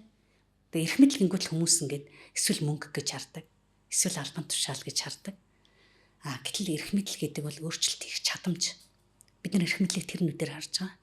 Тэгэхээр өөрчлөлт хийх чадамж гэж харах юм бол хүн болгон өөрийнхөө жижигхэн хүрээндээ өөрийнхөө ажиллаж байгаа газартаа, өөрийнхөө ажиллаж байгаа салбартаа жоохон ч гэсэн өөрчлөлт хийх тэр нөгөө нэг чадамжтай, тэр чадамжуудаа нийлүүлээд тэр том өөрчлөлтийг хийх боломжтой гэж хараад байгаа. Урагшлах хөдөлгөөн подкаст үргэлжилж байна. За тэгээд ер нь Монгол улсад гэр бүлийн хүч хэрхлийн тухай хууль батлагдсанаас хойш одоо 10-аад жил, бараг 20 жилийнхаа нүртээ золгож байна. За энэ хугацаанд болохоор хог хэрэгжийг хамгаалах тогтолцоо бий болсон гэж байна. Тэгвэл энэ тогтолцоо өнөөдөр хэр ажиллаж байна вэ? Тий яг ахаад л нөгөө нэг нөлөөлөх, бас дахин нөлөөлөх юм хэрэгцээ хэвээрэл байгаа. Юу гэхээр 2016 онд гэр бүлийн хүч хэрхлийн хог хэрэгжийг хамгаалах тогтолцоо бий болоод процессын хуулийн хог хэрэгжийг хамгаалах зохицуулалт оруулсан ч гэсэн ахаад саад бэрхшээл байгаа. Тэгэхээр яг ямар тогтолцоо бий болгосон бэ гэж хүмүүс их асуудаг. Нэгдүгürt бол 360 гаруй улс орны өнцөг болон бүрт хамтарсан баг ажиллаж байгаа. Засаг захиргааны анхан шатны нэгждэр төрийн цагтаа нийгмийн ажилтан сэтгэл зүйч өрхийн эмч дээрээс бүрдсэн. Одоо ямар ч байсан очих газартаа болсон гэсэн үг. Гэр бүлийн хүч хэрхэлтэй тэмцэх цагдаагийн тусгай нэгж ажиллаж байна. Аймаг болгонд гэр бүлийн хүч хэрхэлтэй тэмцэх цагдаагийн тусгай ажилтан ажиллаж байна. Орон нутаг иргэдийн хурал нь засаг дарга нь хариуцлага хүлээх энэ чиглэлээр үйл ажиллагаа явуулах хариуцлага хүлээхээр болж ирж байна. Тэргээд ингээд нэг цагийн үйлчлэгээнүүд бий болоод төрийн ажиллаж байна. Төрийн хамгаалах байр, цагдаагийн хамгаалах байр бий болоод ажиллаж байна. Ганцхан хүч хэрхлийн эсрэг үндэсний төв төрийн бас байгууллагын дэргэд нэг хамгаалах байр байсан бол шал өөр ингээд бүтэц тогтолцоо бий болчихлоо л доо. Гэхдээ нэг санаа зовоож байгаа асуудал нь юу вэ гэхээр яг 16 онд гэр бүлийн хүч хэрхэлтэй тэмцэх тухай хуулийг батлуулах төвшөндөө нэг оччихсан байгаа нэг хэцүү асуудал байна. Тэр нь юу вэ гэхээр гэр бүлийн хүч хэрхлийн улмаас амнасаа алдах явдал нэмэгдээд байна. Тэгээ яг 16 оны үед чинь 24-өөс 26 хүн нэг жилд амнасаа алддаг байсан бол яг тэр төвшөндөө сүүлийн одоо 3 жилийн дүнгээр бараг 130-аад эмэгтэй амнасаа 130-аад хүн амнасаа алдчихлаа л да. 40 хүн. 140-с үлээ 149 хүн амнасаа алдчихлаа. Эргээд яг тэр төвшөндөө хүрээд ирлээ тий. Тэгэхээр энэ яагаад ингэж хангалттай тогтолцоо бий болоод хангалттай хуулийн зохицуултад бий болчихсон хэрнээ хаана одоо ийм цоорхоо гараад ирв. Хаана нэгэд нэг ийм алдаа байгаа болоо тэр алдаагаар нь хүний амнаас унаад нэг нь одоо амнасаа алдаад нэг нь шоронд яваад хүүхдүүд бүтэн өнчрөө тэр гэр бүл тэр чигтээ ингээд нураад байна вэ гэдгийг одоо шинжилгээс өөр харахгүй. Тийм учраас өвчрөлийн эсрэг үндэсний төв Монголын залуучуудын эвсэл тэгээд манай Монгол нийт үндэснээс үлжээ гэд байгууллагууд хамтраад Монгол Улсын ерөнхий сайдад засгийн газарт хандаж шаардлага гаргасан. Тэгээд Монгол Улсын ерөнхий сайдтай уулзаад яг энэ тогтолцооны гажуудлыг бий болчихсон байгаа. Гэхдээ гажуудаад байгаа учраас хүн амнасаа алдаад байна. Энийг одоо дүн шинжилгээ хийх, энэ чиглэлээр ажиллах нөгөө байгаа тогтолцоонууд маань салангад ажиллаад байгаа байхгүй юу? Хоорондоо ерөөсөө уялдаа холбоо байхгүй. Өөрийнхөө чиглэлээр гэтэл нэгдсэн зохицуулалт салбар хоорондын уялдаа байхгүй байгаад байна. Энийг хангах юм нөгөө зайлшгүй шаардлага байна гэж уулзсан. Тэгээ Монгол Улсын ерөнхий сайд бол өвчрөлийн эсрэг үндэсний хороо гэж байгуулсан. Яг энэ салбар тундын зохицуултыг хангах. Тэгээ энэ хороо одоо анхны оролдооноо хийгээд төлөвлөлтөө одоо бараг дуусгах гээд явж байна. Тэгээ тэр төлөвлөлтөө бол яг байгууллага юу хийх вэ гэдэг нь үүднээс биш. Яг нэгдсэн ямар бодлого юм, нэгдсэн ямар зохицуулалт салбар тундын уялдаа юу байх вэ гэдэг ийм юу гараад ирж байна. Нэгдүгээрт тэр хоёр дэх юм бол хүний хандлага зан үйл чинь тийм амархан өөрчлөгдөхгүй байхгүй юу. Тэгэхээр хүчирхийллийн суурь шалтгаан бол ядуурл биш, архиталт биш, боловсрал биш, эрх мэдлийн тэнцвэргүй байдал. Тэгэхээр эрх мэдлийн тэнцвэргүй байдал руу хандсан тэр сургалт сурчлагаа хүний хандлага зан үйлийг өөрчлөх нөлөөллийн ажил хангалтгүй явж байгаа учраас л энэ үеийнгийн дарамт эрхлэлт гарч ирээд байна шүү дээ. Тэрийг боловсролын тогтолцоогоор нь бүр цэцэрлэгээс нь эхлээд бага наснаас нь эхлээд ойлгуулах ямар тогтолцоо мянцсан манад байгаа нь тийм. Гэх мэтээс эхлээд эргэж одоо нөгөө нэг дараагийн шатны 3 дугаар шатны нөлөөллийн ажлын тавилгаа зайлшгүй хийх шаардлагатай. Та эрх мэдлийн одоо тэнцвэргүй байдал гээд энэ дээр ахиад жоохон тодруулаад өгч одоо бид нэр яг юуг одоо ингээ эрх мэдлийн тэнцвэргүй байдал гэж юу н ойлгох юм бэ те. Тэгээ эрх мэдэл гэдэг бол нөгөө өөрийгөө илэрхийлэх, өөрийнхөө амьдралыг өөрийнхөө тодорхойлох, үзэл бодлоо хинээс ч айхгүйгээр юунаас ч хараат тусаар одоо чөлөөтөө илэрхийлэх те. Тэр байтугай сонголтыг шийдвэр гаргах тэр нөгөө чадамж, өөрчлөлт хийх чадамж, боломж гэж аягүй өргөн утгаар хэлээд байгаа эрх мэдлийг. Гэтэл гэр бүлийн хүчирхийлэл дээр аваад үзэхэд амьд байх уу юу гэдгээ шийдэх эрх мэдэл байхгүй шүү. Гэтэл тэр хүчирхийлэл үлдчихэж байгаа хүн би эхлээд л ах トゥ нартай найзуудтай харьцуулахаа бэлдэг. Харилцуулгаа дараа нь ах トゥ нараас нь тусгаарладаг. Ажлаас нь гаргадаг. Гэх мэтээр ингээл орон зайг нь шийдвэр гаргах, өөрийнхөө амьдрах тэр нөгөө боломжийг ингээд алхам чадамжийг алхамаар байхгүй болгодог. Тэгэхээр тэрийг нөгөө эрх мэдлийн тэнцвэргүй байдал гэж хэлээд байгаа. Яг өөрийнхөө амьдралыг өөрийнхөө тодорхойлох тэр чадамжийг байхгүй болгох, тэр орон зайг нь байхгүй болгох, тэр хүрээллийг байхгүй болгох тийм тактик, стратегтэй явж байна шүү дээ, тий. Шууд санаатай хийдэг үйлдэл. Ийм юу байж гэн. Тэгэхээр эрх мэдэл хэрвээ тэнцвэртэй байх юм бол эрүүл харилцаа, хүндэтгэлтэй харилцаа бий болно. Эрх мэдэл хин нэг нь зөвхөн эрэгтэй эмэгтэй гэж байгаа биш, гэр бүлийн гишүүдийн хин нэг нь эцэг их хүүхдийн хооронд ч гэсэн ялгаагүй. Дээр дор болоод ирэх юм бол тэнцвэртэй харилцаа, хүндэтгэлтэй харилцаа, эрүүл харилцаа байх боломж байхгүй болно. Эсвэргээр нөгөө нэг эрх мэдэлтэй олчвол одоо бусад хүмүүсийн эрх мэдэлгүй эмэгтэйчүүд эрх мэдэлтэй болсноор бусад хүмүүсийн хайж амьдрал одоо муутгаад, буруутгаад байгаа зүйл биш юм аа. Тэгээд нөгөө манай өмнөхөр оролцогчоос хэлж ирсэн. Тэгэхээр энэ дээр одоо тухайлбал ер нь бид нөгөө тэнцвэртэй харилцааг бий болгохын тулд тэнцвэртэй байдлаар шийдвэр гаргаж оролцож явах нь чухал юм аа гэдэг зүйлийг хэлэх гээд байна те. Тийм яг гэвэл гэр бүлд бол ингээл нөгөө эрэгтэй хоёр багна гэж үзээд байгаа шүү дээ. Эхнэр нөхрийг хоёр багна гэж үзээд л тий.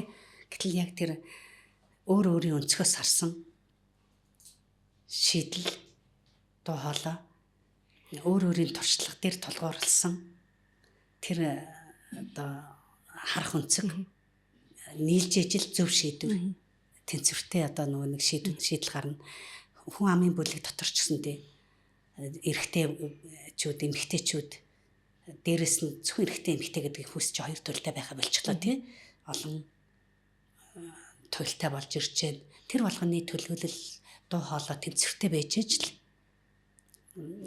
бидний хүссэн нийгэм бий болно.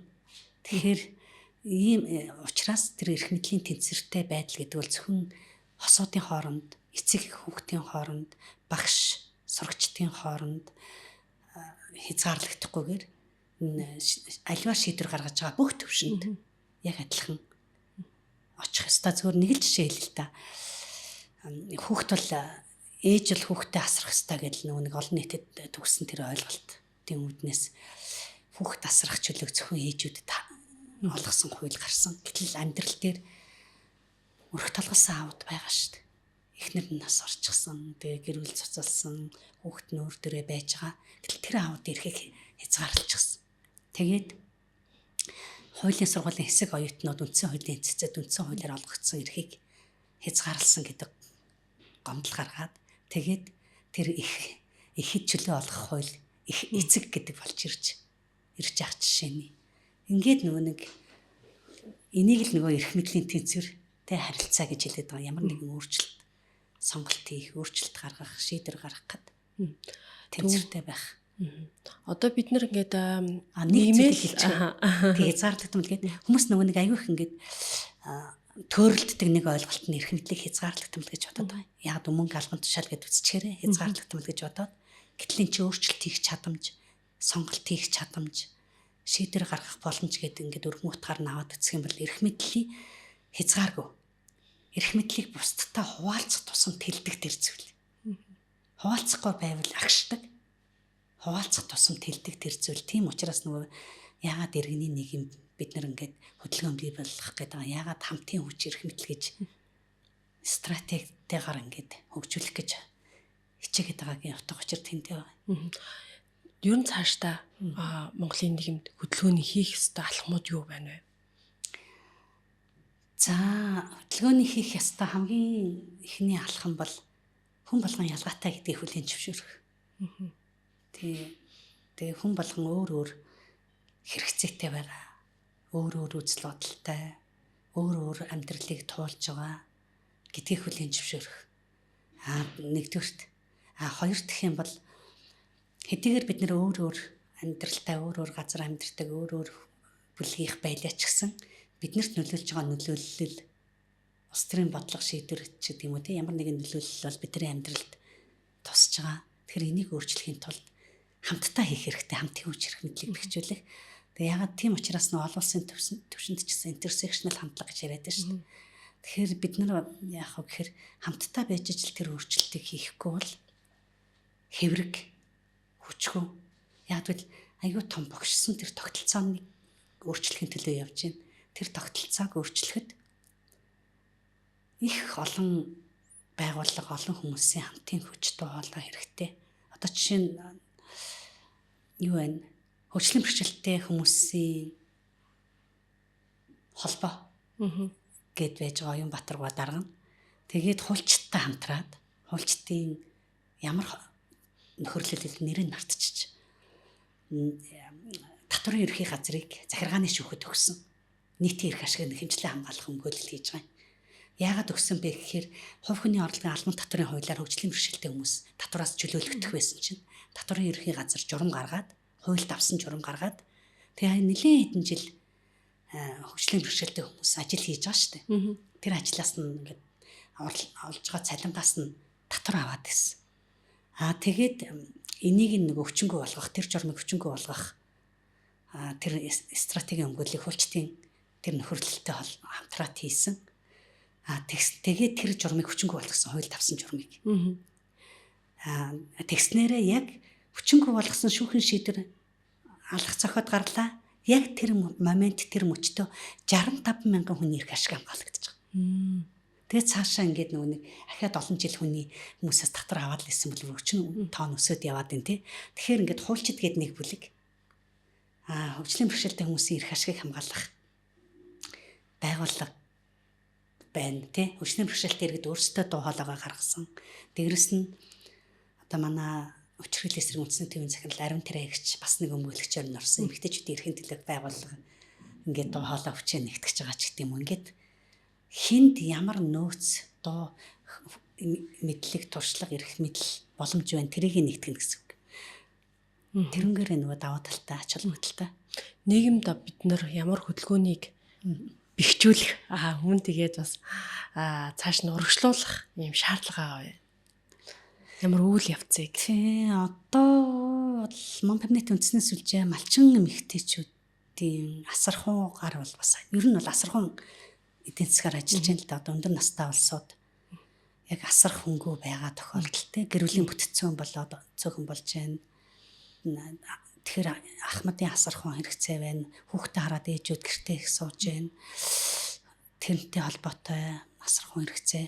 Дээрэс нь малчин эмэгтэйчүүд асархуун маш их ачааллыг нуруунд дээрээ өрчин л да. Малчны хотод эрүүл мэнд боловсролын үйлчилгээ байхгүй, нийгмийн халдан хамгааллын үйлчилгээ байхгүй гэс болоод тэгэхээр ингээд малчин эмэгтэйчүүдийг зохион байгуулалтанд оруулаад өөрөө өөрсдийнхөө төлөө дуу хоолойгоо гаргахад нь дэмжлэг үзүүлэх бас нэг юм хэрэгцээ бол байна. Дээрэс нь чиглэлээр ажиллаж байгаа төрийн бас байгууллагууд хоорондоо нийлж байгаа нэг өнцөг дээрээ нэгдээд, нийлж байгаа нэг зорилго дуу хоолой харж байгаа өнцөг дээрээ нэгдэх юм хэрэгцээ байгаа. Тэрийг бид нар хөдөлгөөнд дамсан эв нэгдэл гэж нэрлэж байгаа. Одоо боловсролын чиглэлээр ажилладаг байгууллага, эмэгтэйчүүдийн эрхийн төлөө ажилладаг байгууллагуудтай хүч дуу хоолойгоо нэгтгэх, байгаль орчны чиглэлээр ажилладаг байгууллага одоо гендер эрхтэг шийдлийг төлөө ажиллаж байгаа хөдөлгөөнтэй дуу хоолойгоо нэгтгэх ч гэдэг юм уу.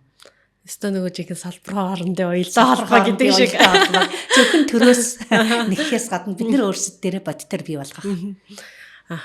Тэгээд ер нь нөгөө ингээд урагшлаг гэдэг хөдөлгөөн подкаст маань болохоор ингээд 3 дахь үе руугаа шилжиж орсон. За энэ үе дээр болохоор би танаас юу асуумаар байна гэх ингээд 30 гаруй жил одоо хүний эрхийн төлөө ажиллаж байхад за тэгээд энэ хөдөлгөөнүүдийг өрнүүлж байхад танд ингээд шантрах үе байсан уу? За тэгвэл ямар зүйлээс урам зориг аваад тэр үеийг давж исэн бэ? Мэдээч та шантраагүй болоод өнөөдөр ингээд бас цаашдаа алсын хараагаа тодорхойлоо яваад байна шүү дээ, тий.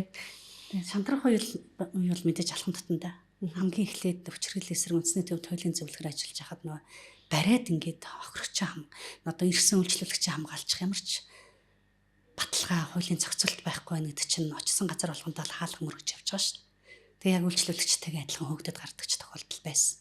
Юу яриад байгаа Хүчирхийл гэж гэл тий. Тэр үед бол мэдээж шантрах үеийг байгаа. Тэгээ шүүх рүү ордог ч юм билүү. Яг хуулийн тэр нөгөө халуунтайгаар ордог ч юм билүү гэж бодож явах үед тэр нөгөө дээр дурдсан кейс тохиолдол гараад тэгээ ерөөсөө юуны тулд би хуульч боллоо. Хуульч болсны хувьд би энэ хуулийн зохицуулалт, хуулийн тогтолцоо яг энэ чиглэлд бий болохын тулд би одоо өөрийнхөө юу мэддэг, юу чаддгаа зориулъя гэдэг шийдвэрийг гаргаж эхний үедээ бол яг энэ салбартаа үлдчихсэн. Дараа нь 2016 онд гэр бүлийн хүчирхийлэлтэй тэмцэх тухай хуулийг батлуулчаад ажиллаа өгөөд Монпамнит үндэсний сүлжээ рүү очсон. Яагаад бас ажиллаа цаашаа ингээд дахиад ажлын яг энэ шинээр гарсан хуулийг бодиттой болгохын төлөө явъя гэсэн бодол байсан ч гэсэн ажиллаа өгөхөд өрсөн нэг зүйл нь аюулгүй байдлын асуудал. Тэгээд тухайн үед чинь нөгөө хамгаалах байр ганцхан л байсан. Тэгээд манай хадаа Хүчирхийллийн эсрэг төвийн цонх тэр бол тестгүй байлаа шүү дээ байнга л хагарчин чулуун нүүлгэж орж ирнэ. Тэгээд аюулгүй байдлын дарамт занал хийлэл зөндөө их олон асуудлууд байсан. Тэгээд тэр болгон тэр ер нь бол маргааш амьд байхаа гэдгээч мэдэхгүй тийм үеуд бас байсан. Гэрээс л бичээ суужсэн ч үе байгаа. Тэгээд бичлсэн хамгаалт анхудаа ер нь Монгол улсын төвхөнд авсан байгаа. Тэгээ олон улсын аз нохонтлоо хэмжээний гэсэн бас хамгаалт авсан. Тэгээд яг тэр үед бол манай цагдаагийн байгууллага гэхэд яг юм хөдөлгөөнгүй объект хамгаалж байсан. Анхудаа юм хөдөлгөөнтэй хүнийг хамгаалах. Тэр нөгөө нэг юм явдаг юм нөгөө юг хамгаалах юм дээр туршлага байхгүй нь яг мэдэгдэжсэн л да тэр хамгаалтын явцад. Тэгээд манай Хүчирхийллийн эсрэг үндэсний төвд ажиллаж байгаа ажилтнуудын эсрэг тэр нөгөө аюулгүй байдлын эсрэг маш их дайралт дарамт юунууд бол ирдэг байсан. Тэгээ яг олоолаа бүгдээ гар гараасаа хатгалцаад байж исэн учраас Бидэд бол нэгдүгээр тэрийг бол давсан. Гэхдээ хэцүү. Маш их олон игнэнээсээ бид нар 2 ажилтнаа алдсан. Зурдаар. Тэгээ бид нар айгүй их олон асуулттай үлдсэн. Тэгж ингээд ламаа оруулсан ч гэдэм үү тий. Гинти ослээсэн тэргээд гарч байгаа ч гэсэн асуулт бид нарт үлдчихэж байгаа шүү дээ. Гэх мэтэр ингээд нүг маш их бэрхшээлтэй туулсан. Тэгээ ер нь бол өнөөдрийг хүртэл би дээр хэлсэндээ төрийн байгууллага хязээч энэ хүчирхийллийн охирчийг хамгаалах зохицуулалт заалт тогтолцоог сайн дураараа өдөө хүртэл оруулж ирэхгүй байсан. Бидний 20 хэдэн жилийн түүх бол тэр цаг хугацааг наашлуулсан түүх байхгүй юу? Өөрсдөө тухайлгаа гаргаж өөрсдөө алхамаар жижигнэр нь өөрч бий болгосон тогтолцоо. Тэгэхээр энэ бол хувь тэнд ажиллаж байгаа хүмүүсийн одоо хатан зориг. Тэгээ нугаршгүй тэмцэл. Тэгээд стратегтэй алсын хараа. Тэр л ингээд нэг бие биеэ дэмжсэн дэмжлэг тэр л толгоорлж ингээд босч ирсэн. Ийм нөгөө зүйл. Тэгэхээр их олон хүмүүсийн хөлс хүч чармаалт зориг дээр ингээд боссон ийм нөгөө түүх. Тийм учраас нөгөө энэ түүхийг ингээд ярих боломж олгож байгаа танаа хамт олонд баярлалаа. Бид нар бол ингээд уртгаал харж явж байгаа учраас ардаг явж ясан учраас өөрсдөө бий болгосон тэр тогтолцооны том өөрчлөлтүүдээ ерөөсөө баримтжуулж чадаагүй байгаа. Тэгэхээр энэ бол аюу том хувь нэмэргэж харж байна. Уран цоргийн хувьд тэгээд 16 оны дараа хуулиа батлуулчаад байхад яг нөгөө хуулийн компаниуд нөхөрлөл болоод байгуулагдчихсэн үе хуульчийн эргэцүүн байдлын тухай хууль гараад тэгээд би тэр үед өмгөөлөгчийн ажлыг бас давхар ингээд практикаасаа холдчихгүй гэдэг иргэний хэрэгт өмгөөлөгчөөрөө явж исэн. Тэгэд өмгөөлөгчөөрөө тэр чигтээ явах уу эсвэл иргэний нийгэмдээ үлдэх үү гэдэг сонголт дахиад гарч ирсэн. Тэгэд нэлээд удаан бодож байгаад иргэний нийгэмдээ үлдээе гэдэг сонголтыг хийгээд өнөөдөр хүртэл явж байгаа. Тэгснээрээ би бол алдаагүй гэж боддог. Ягаад гэвэл энэ иргэний нийгэм өөрөө хүнийг маш өргөн хүрээнд чөлөөтэй ингээд бодож сэтгэх, тэгээ өөрийнхөөрөө ажиллах тэр боломжийг олгодог. Тэгээ миний энэ олон жилийн хугацаанд зөндөх олон бэрхшээл тулгарсан. Жишээ нь одоо төрийн бас байгууллагч нь бол ашиг олдгоо. Төрөөс санхүүждэг. Тэгээ улс төрийн нам төрөөс хараат бас байх хэвээр.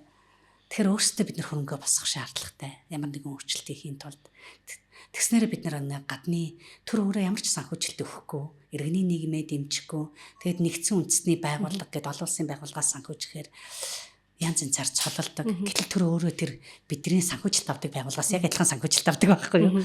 Гэх мэт ийм бэрхшээлүүд гарч ирж байгаа. Гэхдээ урам авдаг нэг зүйл байгаа.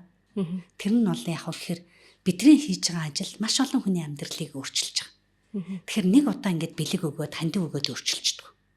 Бидний хийж байгаа энэ тогтолцооны өөрчлөлт, хуулийн өөрчлөлт, энэ сэтгэлгээ хандлагын өөрчлөлт одоо амьдарч байгаа хүмүүсийн амьдралыг өөрчлөөд зогсохгүй ирээдүйд амьдрах хүмүүсийн амьдралыг өөрчлөх юм бол суур болж байгаа.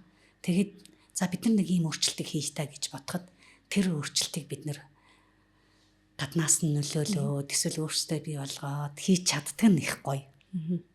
Нэг талаасаа харахаар нөгөө хамтын хүчтэй хамттайгаар гараасаа барай явж исэн учраас одоо энэ их тогтолцооны эсрэг сөрж зогссон энэ давааг бас туулж чадсан болов гэж бодцоолаа. Тий. Тэгэл ер нь бол ингээл хэцүү араас мөшгөн гэл тэнд чи янз янзын хүн хүчрэлүүлдэгч ирж байгаа. Тэгэл их л олон бэрхшээлүүд гарч ирж байгаа.